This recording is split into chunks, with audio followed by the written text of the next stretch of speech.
Hi friends, இன்றைக்கி நம்ம வீட்டிலேயே இருக்கக்கூடிய ஒரு விளையாட்டு பொருளை வச்சு நமக்கு கிச்சனுக்கு தேவையான ஒரு சூப்பரான ஐட்டத்தை வந்து எப்படி வந்து நம்ம டிஐஒய்லேயே நம்ம வந்து பண்ணலாம், எந்த செலவும் இல்லாமல் அப்படின்னு பார்க்க போகிறோம்.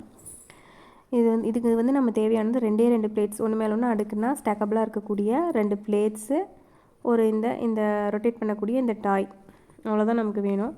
அடியில் ஒரு பிளேட்டை வச்சு நடுவில் வந்து இந்த டாயை வச்சுட்டு விளையாட்டு பொருளை வச்சுட்டு அதுக்கு மேலே இன்னொரு பிளேட்ஸை வச்சுட்டு நம்ம ரொட்டேட் பண்ணி பார்த்தோம் அப்படின்னா அது கரெக்டாக ஈவனாக சுற்றுதான்னு பார்த்துக்குங்க. அவ்வளோதான், நமக்கு தேவையான லேசி சூசன் வந்து ரெடி ஆகிடுச்சு.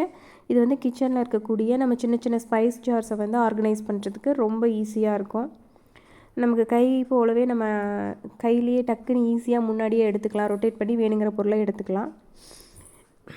இது வந்து கிச்சன்லேயும் யூஸ்ஃபுல்லாக இருக்கும். ஃப்ரிட்ஜில் வந்து நீங்கள் ஏதாவது ஸ்டோர் பண்ணியிருக்கீங்க, ஜாம் பாட்டில் அந்த மாதிரி ஏதாவது சின்ன சின்ன பிக்கிள் பாட்டில்ஸ், இந்த மாதிரி நிறைய குட்டி குட்டி ஐட்டம் வச்சுருக்கீங்க அப்படின்னா ஃப்ரிட்ஜுக்குள்ளே ஒன்றா தள்ளி பாட்டில் எடுக்கிறதுக்கு கஷ்டமாக இருக்கும். ஸோ அந்த மாதிரி இடத்துல கூட இதை வந்து நீங்கள் யூஸ் பண்ணிக்கலாம்.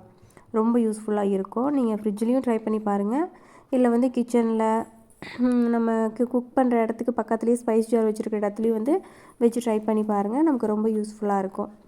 ஸோ இது வந்து எல்லாருமே ட்ரை பண்ணலாம். இதுக்கு வந்து செலவும் அதிகம் இல்லை, நம்ம இடத்தையும் மிச்சம் பண்ணலாம், பட்ஜெட் ஃப்ரெண்ட்லி, அதே சமயத்தில் நமக்கு வந்து ஸ்பேஸ் சேவிங்காகவும் இருக்கும். ஸோ ட்ரை பண்ணி பார்த்துட்டு எனக்கு கமெண்ட்ஸில் சொல்லுங்கள்.